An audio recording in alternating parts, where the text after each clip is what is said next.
Good afternoon. My name is Caitlin Bramer, and I am also a member of History 475. I'd like to take a quick moment and ask if any of you have heard of Tony Kushner's Pulitzer Prize-winning play, Angels in America. An incident involving this play took place in Charlotte in 1996, igniting a full-blown battle over public arts funding. The controversy over Angels in America sparked before the play opened. This was due to the play's nudity and graphic representations of homosexual lifestyles. The protests of Angels in America took place on March 20th in 1996. There were two groups involved, those for angels and those against. Those for angels were protesting for freedom of speech and freedom from censorship. Those protesting against were, of course, against the nudity, the vulgarity, and the graphic depictions of homosexuality. After Angels in America was over, the battle for Arts and Science Council funding ensued. This happened on 4 separate levels. Individual Arts and Science Council donors who were offended by the play and decided to remove their own monetary support, and on government levels, both city and county. The Arts and Science Council also rallied with handouts including government meeting dates and times so that their supporters could be heard as well. I would like to direct you to the upper corner briefly, because as Dr. Billinger has always told us, we need to have the best thing since peanut butter, and we need to make sure everybody knows exactly why. So my paper is the best thing since peanut butter because others have written on homophobia and culture wars, but this is the first time that the Charlotte protest of Angels in America has been examined. My thesis is that though most people would assume that the 1996 protest of Angels in America was due to homophobia, they would be wrong. The reality is that this is a protest and a product of an ongoing culture war taking place not only in Charlotte but nationwide. An example of the national struggle is the National Endowments for the Arts when they had to continue to battle for congressional funding during 1997. Public arts funding has always been controversial. The cast of characters throughout the incident include Charlotte Repertory Theater and their managing director, Keith Martin.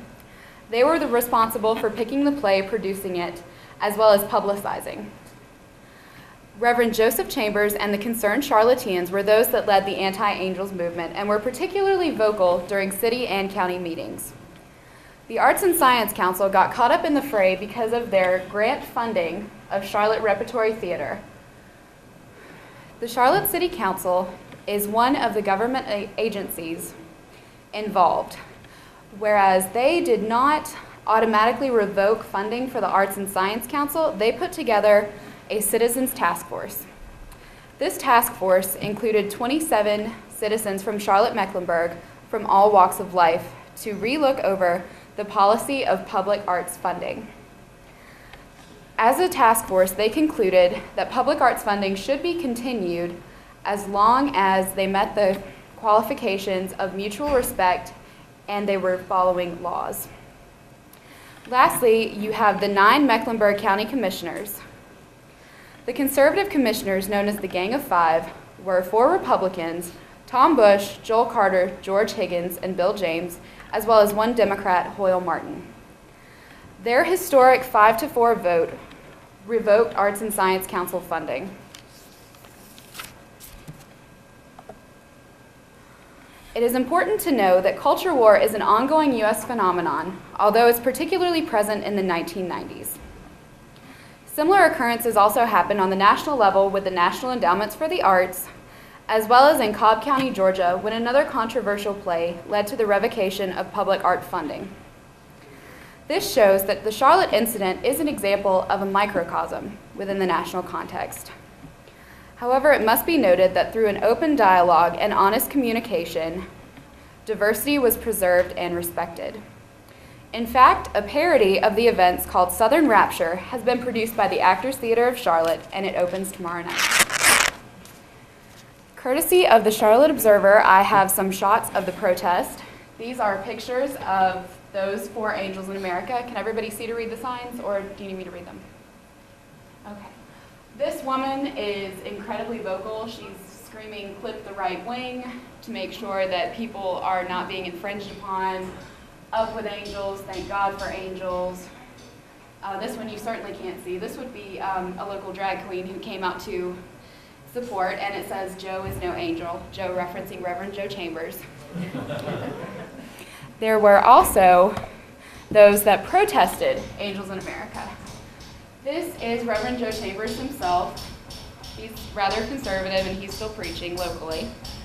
We have an entire picket line, and they want to keep the city clean, and vulgarity is not art. And many of these people actually served on the task force later. And lastly, you can see a prayer circle down there. As you can see, both sides were very visible in support of their beliefs, as well as very vocal. Though culture wars continued through the 1990s, it appears that now things have come full circle. And tomorrow night, the parody.